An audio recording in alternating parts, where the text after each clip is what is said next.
Hi, చాలా రోజులయ్యింది. మొదటి నుంచి కూడా ఈ ఈవీఎం అవకతవకల మీద, ఈవీఎంలో జరుగుతున్న పొరపాట్ల మీద నేను మాట్లాడుతూనే వచ్చాను. సో దాని తర్వాత డిఫరెంట్ వాళ్ళు స్టేట్మెంట్స్ ఇవ్వడము, మొన్న కూడా పరకాల ప్రభాకర్ కూడా ఇక్కడ కొచ్చిన్లో స్టేట్మెంట్ ఇవ్వడం జరిగింది. వీళ్ళకి సంబంధించిన అవకతవకలు ఎలా ఉన్నాయి, ఎలా జరిగాయి అనే దాని మీద ఆయన కూడా ఇవ్వడం జరిగింది. సో ఈ విధంగా ఒక కంప్లీట్గా ఒక మ్యానిపులేషన్స్. ఆ రోజు ఓడినప్పుడు చంద్రబాబు నాయుడు అన్నాడు, దాని తర్వాత ఇప్పుడు మేము ఓడినప్పుడు మేము అంటున్నాం అనేది కాకుండా ఓవరాల్గా కూడా ఎలక్ట్రికల్ డివైజెస్ ఏదైనా కానీ మే గెట్ కాంప్రమైజ్డ్. ఎక్కడో చోట అది మ్యానిపులేట్ చేయడానికి వీలుంది అని చెప్పేసి మనం చూస్తూనే ఉన్నాం. ఇప్పుడు మామూలుగా ఫోన్ ట్యాపింగ్స్ కానీ, ఇంత సెక్యూర్డ్ ఫోన్స్ ఉన్నా కానీ, వాట్సాప్లో కానీ ఒక చిన్న మెసేజ్ పంపించి మొత్తం అంతా ఇది. సో దీని మీద ఒక బలమైన ప్రజాస్వామ్య వ్యవస్థ ఉండాలన్నా, ఇది చేయాలి అన్నా, మొదటి నుంచి కూడా దొంగ ఓట్లు అనేది ఏ విధంగా ఉందో, ఇంతకుముందు దొంగ ఓట్ల మీద కూడా ఫైట్ చేసిన మీకు చాలా సందర్భాల్లో చెప్పడం జరిగింది. ఇప్పటికీ ప్రతి కాన్స్టిట్యున్సీలో ఒక 10,000 దాకా డెత్ కావచ్చు, లేని ఓట్లు కావచ్చు, దొంగ ఓట్లు కావచ్చు, ఒక 10,000 దాకా ఉంటాయి ప్రతి కాన్స్టిట్యున్సీలో. దాన్ని ఎంతమంది ఆఫీసర్స్ వచ్చినా చెక్ చేయరు, ఎందుకంటే అది ముట్టాలంటే భయం. అవి ఓట్లు, దొంగ ఓట్లు తీసేసేటప్పుడు అన్ని ఓట్లు తీసేసినారు అని చెప్పేసి పత్రికలు రాస్తాయి. తీసేసే కార్యక్రమం మొదలుపెట్టినప్పుడు తీయకుండా మొదలు పెడితే ఇంకా ఓట్లు అలాగే ఉన్నాయని రాస్తాయి. కాబట్టి సో అది ఎప్పుడు అలా నిరంతర ప్రక్రియలాగానే ఉండిపోయింది ఆ దొంగ ఓట్లు. సో అందుకే మన బ్యూటీ ఆఫ్ డెమోక్రసీలో ఏవైతే 4 పిల్లర్స్ అంటామో, ఎగ్జిక్యూషన్ కావచ్చు, మీడియా కావచ్చు,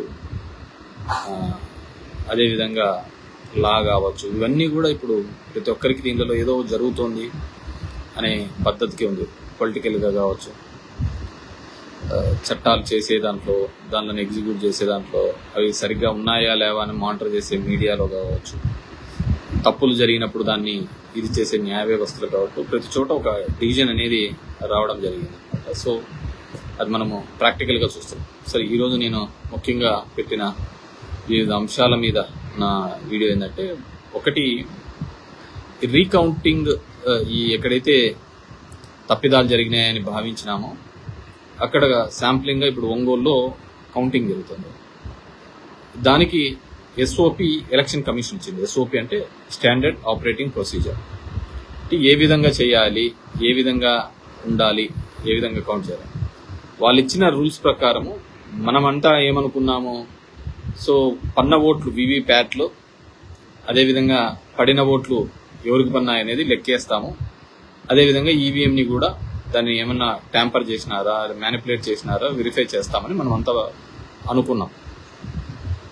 కానీ ఈరోజు అక్కడికి పోతే తెలిసినది ఏంటంటే, అక్కడ ఏ ఓట్లు కూడా గతంలో పన్న ఓట్లు కావచ్చు ఇవి కానీ లెక్కించరంట. దాన్ని కౌంట్ చేయరు. కౌంట్ చేసేదల్లా ఒకటే కౌంట్ చేస్తారు. అది ఏంది కౌంట్ చేస్తారు అంటే, ఆ వివిప్యాట్లన్నీ ఇప్పటికే తీసేసినారు.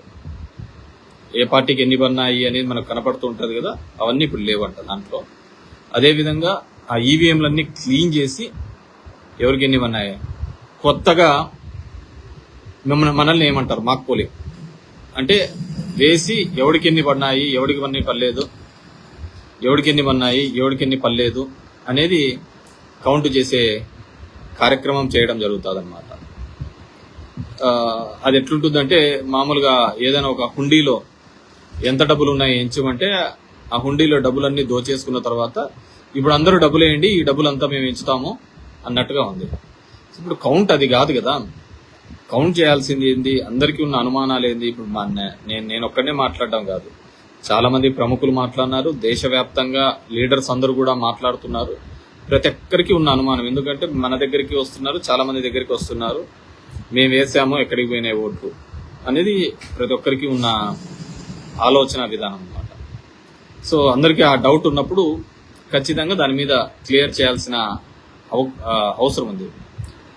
ఇప్పటికీ ఫామ్ 20s స్టేట్ ఎలక్షన్ మన ఆంధ్రప్రదేశ్ సంబంధించి ఎమ్మెల్యే ఎలక్షన్లకు సంబంధించి ఇంకా ఇంతవరకు కూడా అప్లోడ్ చేయలేదు. స్టేట్ ఎలక్షన్ ఇంతవరకు ఫామ్ 20s అప్లోడ్ చేయలేదు. ఇది నిజంగా అది చేస్తే పోలైన ఓట్లన్నీ కౌంట్ అయిన ఓట్లన్నీ అనేది క్లియర్ కట్ గా తెలుస్తాయి అన్నమాట. కానీ అది ఆ విధంగా ఇంకా ఇంతవరకు జరగలేదు. అది ఎందుకు చేయలేదు ఎలక్షన్ కమిషన్ మామూలుగా వితిన్ మంత్ లోపల చేయాలన్నమాట. అది ఇంతవరకు చేయలేదు. ఎందుకు చేయలేదు కూడా తెలియని విషయం. One issue.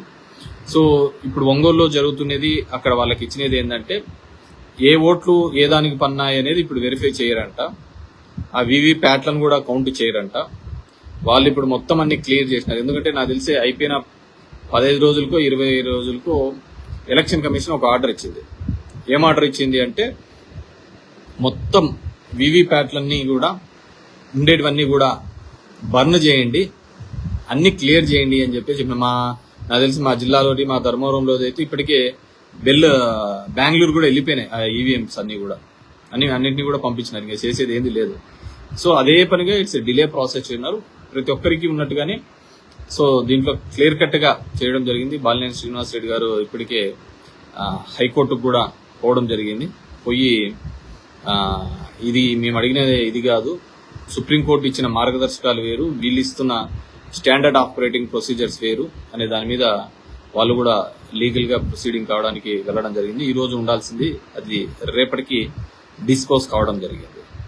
సో ఇది ఎలక్షన్స్ కి సంబంధించిన విషయం. రెండోది సంబంధించి ఈరోజు రక్షాబంధన్.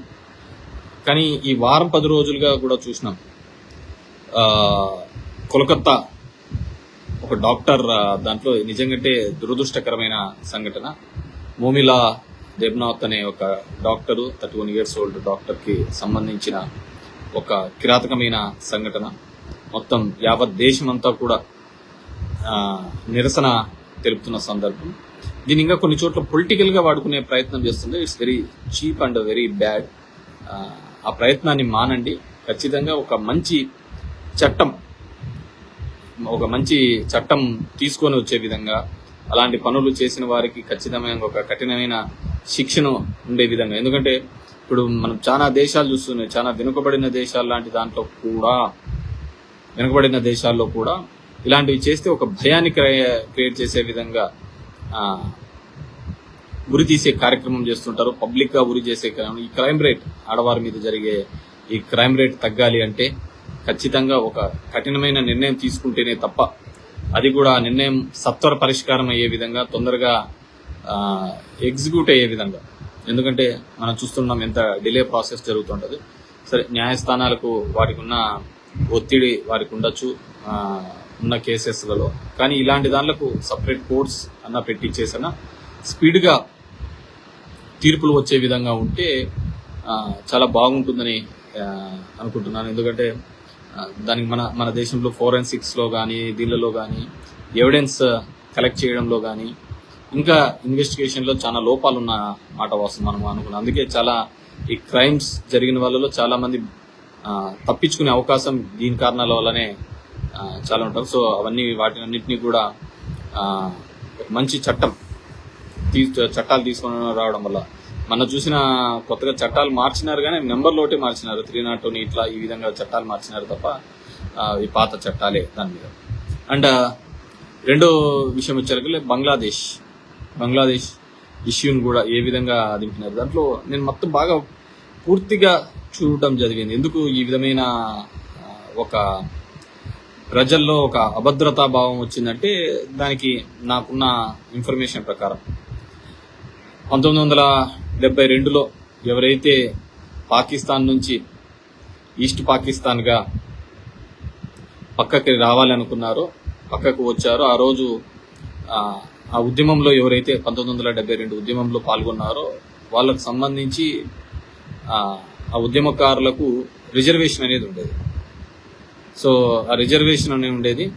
ఆ రిజర్వేషన్ ని వాళ్ళ పిల్లలకి కూడా వచ్చే విధంగా రిజర్వేషన్ అనేది ఆ రోజు ఎవరైతే ఉద్యమం నడిపించినారో వాళ్ళ కూతురే అక్కడున్న ప్రధాని కూడా. సో వాళ్ళు కూడా ఆ రిజర్వేషన్ ని వాళ్ళ పిల్లలకు కూడా వచ్చే విధంగా చేసినారు. దాని తర్వాత మళ్ళీ కొత్తగా వచ్చిన చట్ట ప్రకారం, టు మై నాలెడ్జ్, మన వల్ల కూడా వచ్చే విధంగా ఈ రిజర్వేషన్ అనేది తీసుకొని రావడంతోనే మొత్తం అంతమంది కూడా ఫ్లేరప్ అయినారు. సో ఆ విధంగా కాకుండా కేవలం ప్రతిభ ఆధారితంగానే రిజర్వేషన్స్ ఉండాలి అనే దాని మీద ఆ విధంగా వెళ్ళిన తర్వాత మళ్ళీ అక్కడ సుప్రీంకోర్టు అది కొట్టివేసిన తర్వాత కూడా ఆ అభద్రత అనేది ప్రజల్లోకి ఉండడంతో ఖచ్చితంగా రిజర్వేషన్ వ్యవస్థనే తీసివేయాలి అనే ఒక సిస్టంతో ఉండడంతో మళ్ళీ ఆ ఉద్యమంలో జరిగి చివరికి అక్కడున్న ప్రధాని దేశం వదిలిపెట్టి రావాల్సిన పరిస్థితి. సరే, దాని వెనకాల అమెరికా అదేవిధంగా మిగతా దేశాలు కూడా కుట్ర దాగి ఉంది అనేది కూడా అంటున్న విషయం. సో వాట్ ఎవర్ మేబీ అది తేలాల్సింది. కానీ the main reason is against reservations అక్కడ జరిగిన ఇది. మరి అలాంటిది కూడా మన భారతదేశంలో కూడా మళ్ళీ ఏమన్నా మొదలవుతుంది అనేది. రెండో దానికి సంబంధించి ఒలింపిక్స్ సంబంధించి వినేష్ ఫోగాట్ ఒక రెజ్లర్ గురించి బాగా రాజకీయం జరిగింది. సో నేను మొత్తం అందరివి చూడడం జరిగింది, మనకు వచ్చిన మెడల్స్ ఏంది ఏంటి. హైయెస్ట్గా అమెరికా మొదటి స్థానంలో ఉంటే, చైనా రెండో స్థానంలో ఉంటే, జపాన్ లాంటి చిన్నవి మూడో స్థానంలో ఉంటే, మనము 84 దేశాలు దీంట్లో పాల్గొంటే మనం 71 స్థానంలో మనం ఉండడం జరిగింది. సో అందరికీ కూడా మెడల్స్ కావాలి, కానీ దానికి సంబంధించి మనం క్రియేట్ చేస్తున్న ఫెసిలిటీస్ ఏంటి, మనం ఇక్కడ ఇస్తున్న అవకాశాలు ఏంటి. కేవలం నారాయణ చైతన్య ఇలాంటి దానిలో రాత్రింబగులు చదివించి పెడితే మెడల్స్ ఏంది వస్తాయంట. మనకు కేవలం ఒకటే క్రీడని మీద మనం అందరం కూడా ఆధారపడి క్రికెట్ అనే క్రీడని చుట్టే తిరుగుతూ ఉంటే భారతదేశంలో ఇంకొక ఆట కానీ ఇంకా క్రీడలు కానీ ముందుకు తీసుకున్నాను. ఇంతకుముందు నేను చాలాసార్లు చెప్పడం జరిగింది, చాలా చోట్ల కూడా చెప్తూ ఉంటాను. నాదొక వీడియోలో చూశాను, గేమ్స్ ఆడటం లేదా అంటే మా అమ్మ ఫోన్ ఇవ్వలేదు అనేది. సో అందరికీ అదొక కామెడీ లాగా అనిపించింది, కానీ నాకు బాధ అనిపించింది. ఎందుకంటే ఈరోజు మన దేశంలో ఉన్న వ్యవస్థలో ముఖ్యంగా ఏంటంటే చదువు అంటే కేవలం ఫోన్ల మీదనే తప్ప ఫీల్డ్ మీద గ్రౌండ్లలో లేదు. చాలా స్కూల్స్ కూడా అదే విధంగానే వాళ్ళని ప్రోత్సహిస్తుంది. తల్లిదండ్రులు కూడా అదే ఆశిస్తున్నారు, మార్క్స్ తప్ప వేరే దానిల గురించి ఆలోచించడం లేదు. కేవలం మార్కులు వస్తే చాలు అనే దానిల మీద తప్ప ఇంకా వేరే దానిల గురించి ఆలోచించడం లేదు. దురదృష్టకరమైన సంఘటన. అదేవిధంగా సెకండ్ థింగ్, సో ఆ విధంగా రావాలంటే పిల్లల తల్లిదండ్రులు ప్రోత్సహించాలి, ప్రభుత్వం దానికి సంబంధించిన ఫెసిలిటీస్ ప్రతి చోట కూడా స్పోర్ట్స్కి అంతే విధంగా ఫెసిలిటీస్ ఇవ్వాలా. మిగతా రిజర్వేషన్లు దీనిలో కంటే ఆ స్పోర్ట్స్ కోటాలో ఉన్న వాళ్ళకు మంచి రిజర్వేషన్స్ ఇచ్చి దీనిల వల్ల మంచిగా ఉద్యోగాల అవకాశాలు వస్తాయంటే డెఫినెట్గా కూడా దానిలో ముందుకు తీసుకొని పోయే విధంగా ఉంటుంది. మనం ఫెసిలిటీస్ ప్రొవైడ్ చేయకుండా మనకు మెడల్స్ రావాలంటే మనకు రావన్నమాట. సో అదొకటి. And coming to the AP state, నేను ఇంతకుముందు కూడా చెప్పడం 15,000 కోట్లు పార్లమెంట్లో అనౌన్స్ చేసిన తర్వాత అది గ్రాంట్ రూపంలోన ఇది అంటే మళ్ళీ మన చంద్రబాబు నాయుడు గారు పోయినప్పుడే అది అప్పు తొందరగా ఇప్పియండి వరల్డ్ బ్యాంకులతో అని చెప్పి చెప్పడం జరిగింది. సో ఇట్స్ అప్పు బేస్ మీదే మనకు రావడం. ఇది చాలా తప్పు అని నేను అనుకుంటున్నాను. మొత్తం అంతా ఒకటే ప్రాంతంలో ఇన్వెస్ట్ చేయడం వల్ల మళ్ళీ ప్రాంతీయ అసమానతలు రావడానికి అవకాశం ఎక్కువ ఉంటుందనేది నా యొక్క ఫీలింగ్. మొత్తం శ్రీకాకుళం నుంచి అనంతపూర్ వరకు ప్రతి ప్రాంతము అభివృద్ధి జరగాలి. అక్కడ సైంటిఫిక్గా ఏదైతే ఫీజిబుల్ అవుతుందో వాటిని డెవలప్ చేసుకునే కార్యక్రమం జరిగితే బాగుంటుంది. ఆ విధంగా గతంలో మా నాయకుడు జగన్మోహన్ రెడ్డి గారు ఆ ప్రయత్నం చేసినారు, కానీ దానికి ప్రజల నుంచి వాటిని పెద్దగా యాక్సెప్ట్ చేసినట్టుగా కనపడటం. డీసెంట్రలైజ్ డెవలప్మెంట్ అనేది. సో మేబీ ద మీడియా ఏదైతే చూపిస్తోందో అదే నిజంగా నమ్మించే భావంలో ఉన్నారు కాబట్టి దానికి మనం ఎవడు చేయలేని కార్యక్రమం. ఎందుకంటే ఇప్పుడు కొత్త తరహా రాజకీయాలు పుట్టుకొచ్చాయి మామూలుగా. సో అంతా ఒకటే ప్రాంతానికి ఈ ప్రాంతంలో ఇది ఈ ప్రాంతంలో ఇదని ఎక్కడ ఇంతవరకు డిస్కషన్ ఏం జరగలే. సరే, సో అది జరగలేదు కాబట్టి ఎందుకంటే నిదానంగా 1 by 1 వస్తుంది. ఇప్పుడు పోలవరంలో ఉంది. పోలవరంలో నిన్న టెక్నికల్ కమిటీస్ అవన్నీ వచ్చి కూడా ఎవాల్యుయేట్ చేసినాయి ఆ రోజు ఈ విధమైన గత తెలుగుదేశం ప్రభుత్వంలో జరిగిన తప్పిదాలు. ఎందుకంటే అదేదో ప్రొజెక్షన్ చూపించాలి, నేనే మొత్తం అంతా చేసేసినాను అయిపోయినాయి అనే ఒక ప్రయత్నంలో భాగంగా విఫలమైపోయి ఈరోజు ఆ పోలవరం దానికి జాప్యానికి అదే కారణమైందని చెప్పేసి ఇప్పుడు కూడా చెప్తున్నారు. సో అది స్పీడప్ కావాలి అంటే ఆ రోజే కానీ నిదానంగా స్టెప్ 10 కాలాలు ఉండాల్సిన రిజర్వాయర్స్ జాతీయ సంపద దానిలకు మన క్రెడిట్ కంటే కూడా వాటి స్టాండర్డ్స్ మెయింటైన్ చేయాలి. ఇప్పటికీ చూస్తున్నాము అప్పుడు కట్టిన బిల్డింగ్స్ కానీ రిజర్వాయర్స్ కానీ ఎంత స్టాండర్డ్ గా ఉన్నాయి. అది వదిలిపెట్టేసి మనం ఏదో అత్యుత్సాహం చూపించాలి అనే ప్రయత్నం చేస్తుంటే ఆ విధమైన ఇబ్బంది జరిగినదని నేను అనుకుంటున్నాను. అండ్ ఒక కొత్తమైంది మా వాళ్ళు ఎప్పుడూ అంటారు అన్న వాళ్ళు వచ్చినప్పుడు వాళ్ళు తెలుగుదేశం ఉన్నా వీళ్ళు ఇది అని ఆఫీసర్లకు ముడిపెట్టే ప్రయత్నం చేస్తాను. నేను ఎప్పుడు అంటా నీకోసం నా కోసము ఒక ఉద్యోగస్తుడు అంటూ ఉద్యోగంలో జాయిన్ కాడు, అక్కడ ఉన్న ఆ ప్రభుత్వాలు చేయించుకునే పనిని బట్టి ఉంటుంది. మామూలుగా మేము ఒక సిఐ ఎస్ఐ లేకుంటే ఇంకో కింది స్థాయిలోనే ఆ విధంగా మాట్లాడేవాళ్ళు. ఇతను టీడీపీకి సంబంధించిన ఉద్యోగినా, ఇతను వైసీపీకి సంబంధించిన ఉద్యోగినా. కానీ మొట్టమొదటిసారిగా అది ఐఏఎస్ ఐపీఎస్ వరకు కూడా పాకింది. సో ఇతను వైసీపీకి రోజు పేపర్లలో అదే చూస్తున్నాం. ఇంకా ఇప్పటికీ వైసీపీ అధికారులే ఉన్నారు, ఇప్పటికీ వైసీపీ వాళ్ళు అదే చెప్పాడు. దీంట్లో వైసీపీ అధికారులు టీడీపీ అధికారులను ఎక్కడా ఉండరు, వాళ్ళ అధికారులు మాత్రమే. వాళ్ళను ఏ ప్రభుత్వము వాడి ఆలోచన విధానం ప్రకారం చేయించుకుంటుంటాదో వాళ్ళ ఉంటుంది. ఇప్పుడు సిసిఎల్ఏ సాయి ప్రసాద్ ఉండే, ఆయన పక్క చంద్రబాబుకు బంధువు అవుతారు, దూరంగా అన్ని అవుతారు. కానీ సిసిఎల్ఏ లాంటి కీలకమైన పోస్ట్ ఇవ్వడం జరిగింది. ల్యాండ్ టైటిలింగ్ యాక్ట్ అనేది ఏదైతే అందరూ విమర్శలు గురిపిస్తున్నారో ఆ టైటిల్ యాక్ట్ లో కీలకంగా ఉండేది కూడా ఆయనే మళ్ళీ. సో అలా ఉండదు. సో పరిస్థితులు బట్టి వారి యొక్క నైపుణ్యాన్ని బట్టి సో కన్సర్న్ డిపార్ట్మెంట్స్ కానీ వాళ్ళు కానీ దాన్ని వాడుకుంటారు. సో నీకోసం నా కోసం ఇక్కడ ఆఫీసర్లు అనేది పుట్టారనమాట. సో అదొకటి డిఫరెంట్ గా కూడా ఇది చేస్తుంటారు. సో బీ ప్రాక్టికల్ ఏదైనా కావచ్చు. సో జరుగుతున్న పరిణామాలు ఇది లేదు. మా ప్రాంతంలో ఈ మధ్యనేమో కొద్దిగా వర్షాలు పడినాయి, రైతాంగం కానీ కర్షకులకు కార్మికులు కానీ బాగా ఇబ్బంది పడుతున్న సందర్భం. సో ఏదేమైనా కానీ చంద్రబాబు వివిధ హామీల రూపంలో ఇచ్చినాడు, చూద్దాం ఆయన ఎంతవరకు నెరవేరుస్తారో.